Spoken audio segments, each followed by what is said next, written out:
తాకట్లో ఉన్న బంగారాన్ని విడిపించి ఆ రోజున మార్కెట్ ధర కట్టి మిగిలిన డబ్బును మీకు అందిస్తుంది కొమ్మూరి గోల్డ్. సార్ ఫైనల్గా సిప్రీ రిపోర్ట్ ఏమొస్తుంది, దాని మీద మీ opinion? Sir nuclear weapon sir మనల్ని మన దేశాన్ని పాకిస్తాను గత ఆల్మోస్ట్ 2.5 దశాబ్దాలుగా న్యూక్లియర్ బాంబ్ వేస్తాం అని భయపెడుతున్నాడు, మనందరికీ తెలిసిందే. సో ఈ విషయాన్ని మనం నార్మల్గా తీసుకోకుండా చాలా సీరియస్గా తీసుకొని గత 4-5 సంవత్సరాల నుంచి మనం మన న్యూక్లియర్ ఇన్వెంటరీని పెంచుతున్నాం సార్. అండ్ ఈ న్యూక్లియర్ ఇన్వెంటరీలో కూడా మనం చాలా ముఖ్యంగా గమనించాల్సిన విషయం ఏంటంటే న్యూక్లియర్ వెపన్స్లో కూడా 3 రకాలు sir. Strategic weapon, operational weapon, tactical weapon. Tactical weapon అంటే ఒక 1/2 కిలోమీటర్ బై 1/2 కిలోమీటర్ దాని ఎఫెక్టివ్ రేంజ్ ఉంటుంది. ఆపరేషన్ అంటే 2 నుంచి 5 కిలోమీటర్ల వరకు రేడియస్లో దానికి పొటెన్షియల్ కిల్లింగ్ ఏరియా అంటాం కదా, అది ఉంటుంది. స్ట్రాటజిక్ బాంబ్ అనేది ఇంకా చాలా పెద్ద బాంబ్ సార్.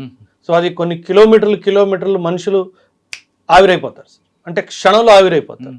సో అలాంటి బాంబులు ఉన్నాయి సార్.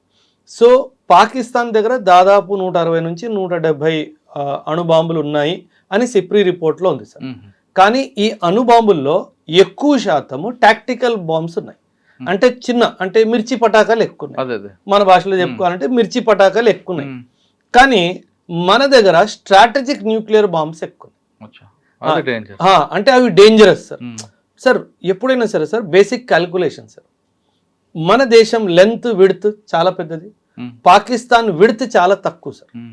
అంటే నేను ఒక స్ట్రాటజిక్ బాంబు ఒక న్యూక్లియర్ ఫ్యాషన్లో, ఒక లీనియర్ ఫ్యాషన్లో కొట్టుకుంటూ వెళ్ళిపోయాను అనుకోండి సార్, ఒక 10-12 బాంబులు, పాకిస్తాన్ మొత్తం ధ్వంసం అయిపోతుంది సార్. అదే వాజ్పేయి గారు కూడా చెప్పారు సార్.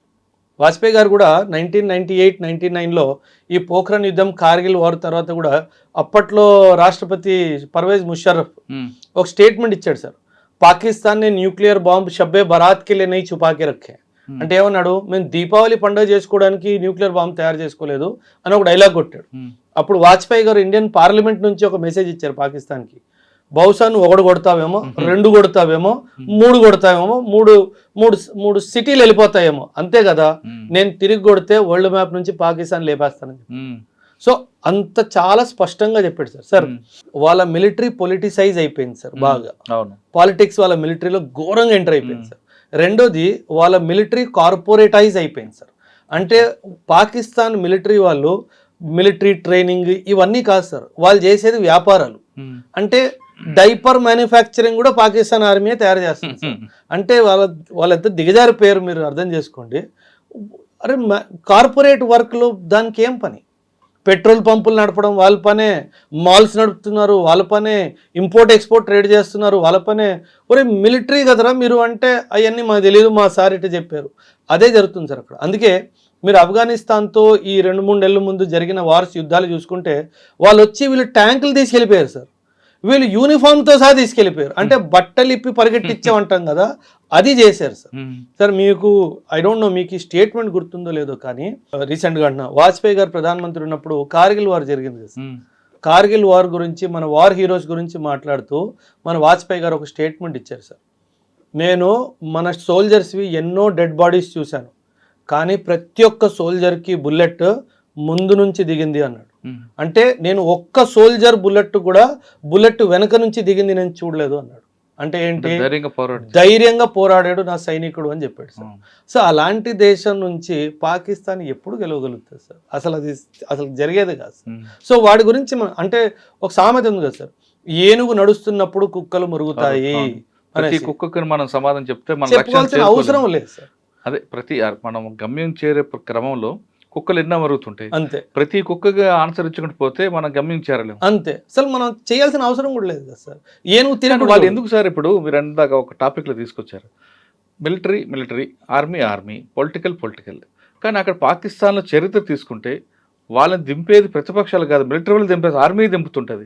ఆర్మీ వాళ్ళని తీసుకొస్తారు. మీరు బెనర్జీ భుట్టో తీసుకోండి, నవాజ్ షరీఫ్ తీసుకోండి, ఎవరైనా సరే, ఇమ్రాన్ ఖాన్ తీసుకోండి, ముషర్రఫ్ తీసుకోండి, ఆర్మీ వాళ్ళు దింపుతుంటారు సార్.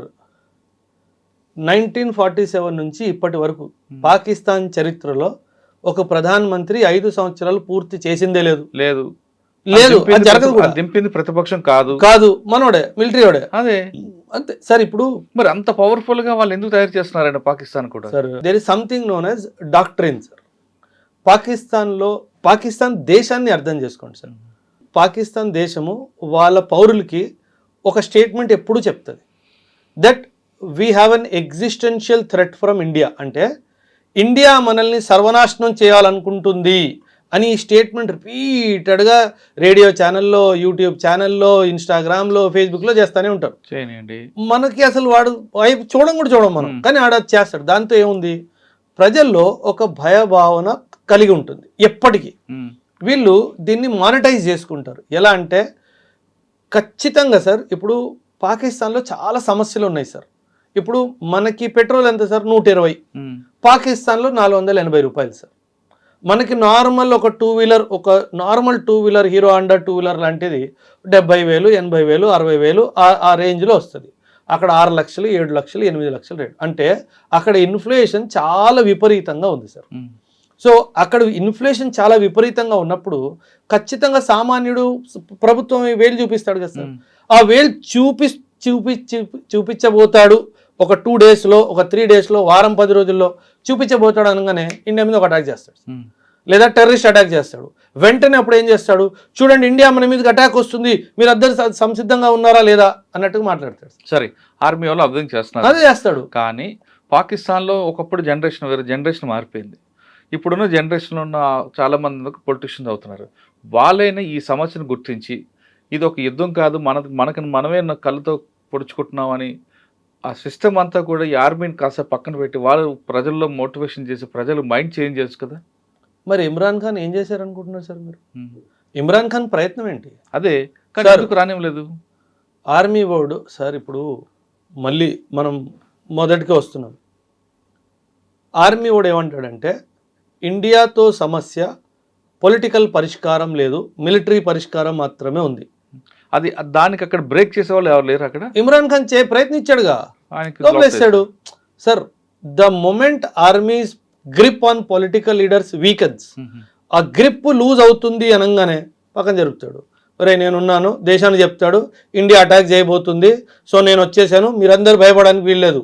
పెట్రోల్ 450 లేదు రేపటి నుంచి 600 రూపాయలు. వాళ్ళు కూడా మూర్ఖులు కదా సార్.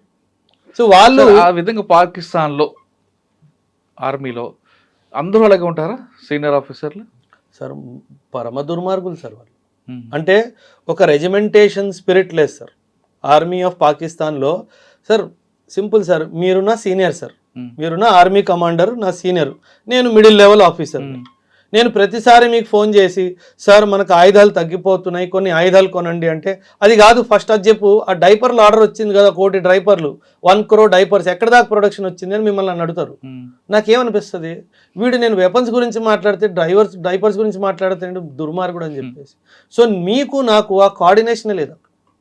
సో సరే ఎప్పుడైనా సరే ఒక సైనికుడు యుద్ధ భూమిలో ప్రాణత్యాగానికైనా సిద్ధపడతాడంటే ఎప్పుడు అంటే నా లీడరు, నా వెనకున్న లీడరు నా గురించి ఆలోచిస్తున్నాడు, నా వెనక ధైర్యంగా ఉన్నాడు అన్న ఆలోచన ఉంటేనే ఒక జూనియర్ వెళ్ళి యుద్ధం చేస్తాడు. నా senior is busy in diaper production అంటే వాడు ఎందుకు ఉంటాడు సార్ అక్కడ? కరెక్ట్. వాడు అవకాశం చూసి వాడు పారిపోడా? ఎందుకంటే వాడికి డబ్బు కావాలి కదా సార్, వాడికి పెళ్ళం పిల్లలు ఉన్నారు, వాడికి అమ్మా నాన్న ఉన్నారు, ఇంట్లో భూములు పొలాలు ఉన్నాయి సార్. పాకిస్తాన్ ఒక చాలా పెద్ద తప్పు చేసింది సార్ స్టార్టింగ్లోనే. వీళ్ళు ఏం చేశారంటే సార్, ఒక ఆర్మీ ఆఫీసర్ ట్రైనింగ్ అయిపోయి లెఫ్టినెంటో క్యాప్టెన్ అయ్యాడు అనుకోండి, ఓకే 2 ఎకరాల భూమి. క్యాప్టెన్ నుంచి మేజర్ అయ్యాడు అనుకోండి, 5 ఎకరాల భూమి. మేజర్ నుంచి లెఫ్టినెంట్ కర్నల్ అయ్యాడు అనుకోండి, 10 ఎకరాల భూమి. సో వాడు బ్రిగేడియర్ మేజర్ జనరల్ అయ్యే వరకు వాడు పెద్ద భూస్వామి అయిపోతాడు. సో ఇప్పుడు మీరే మేజర్ జనరల్ సార్, మీకు పాకిస్తాన్ ఆర్మీ వాడు యుద్ధానికి వెళ్ళరా అని చెప్పారు, మీ వెనక మీకు 150 ఎకరాల పొలం ఉంది, మీరు వెళ్తారా యుద్ధానికి? పిచ్చోళ్ళ మీరేమన్నా యుద్ధానికి వెళ్ళడానికి? మీరేమంటారు, నాకు ఒంట్లో బాగాలేదు నేను అనట్లేదు అంటారు. అక్కడ అదే జరుగుతుంది. So Pakistan full fledged war వెళ్ళే సమస్య లేదు సార్, ఎప్పటికీ వెళ్దు. అండ్ ఇంకో విషయం ఏంటంటే పాకిస్తాన్ దగ్గర ఉన్న ఆయుధాలన్నీ చైనావి కానీ అమెరికావి కానీ సార్, ఈ 2 దేశాల ఆయుధాలే అతి ముఖ్యంగా పాకిస్తాన్ దగ్గర ఉన్నాయి. కొన్ని ఆయుధాలు ఇరాన్ నుంచి, సౌదీ నుంచి కూడా వస్తాయి. వాడి దగ్గర ఏముంది సార్, వాడి చెప్పులు వాడు కుట్టుకోలేడు, డైపర్ ఎక్స్పర్ట్ వాడు. సో వాడి దగ్గర ఏం లేదు సార్. సో ఏంటంటే ఒకవేళ పాకిస్తాన్ మన చేతుల్లో చిత్తుగా ఓడిపోయింది అనుకోండి, అప్పుడు ఓడిపోయింది ఎవరు? అమెరికా ఆయుధము, చైనా ఆయుధము, టర్కీ ఆయుధం. సో అందుకే ఈ యుద్ధాన్ని ఎప్పుడు కంప్లీట్గా మనల్ని గెలనివ్వరు సార్. ఖచ్చితంగా జరగదు సార్. అది జరిగితే వాళ్ళ ఆయుధాలు బాగాలేదని ప్రూవ్ అయిపోతుంది. అమెరికా ఇరాన్ సీజ్ ఫైర్ తీసుకుంటే ఇది టెంపరీ మాత్రమే, దీన్ని పూర్తిగా నమ్మలేమంటున్నారు ఓబ్రే గారు. అలా అని పాకిస్తాన్కి శత్రువు ఎవరంటే ఇండియా కాదు, పాకిస్తాన్ ఆర్మీయే ప్రధాన శత్రువు. ఆర్మీ ఉన్నంత వరకు పాకిస్తాన్ ప్రజలు కాదు, పాకిస్తాన్ దేశం కూడా డెవలప్మెంట్ కాదు అనేది చాలా స్పష్టంగా తీసి పారేశారు. ఇది ఈ వారం ఓబ్రే గారితో ఎక్స్ప్లెయిన్ చేయండి. మరో వారం మరో ఇంటర్నేషనల్ అఫైర్లో కలుద్దాం. అంతవరకు నమస్తే, థ్యాంక్ యూ అండి, thank you very much. Thank you sir.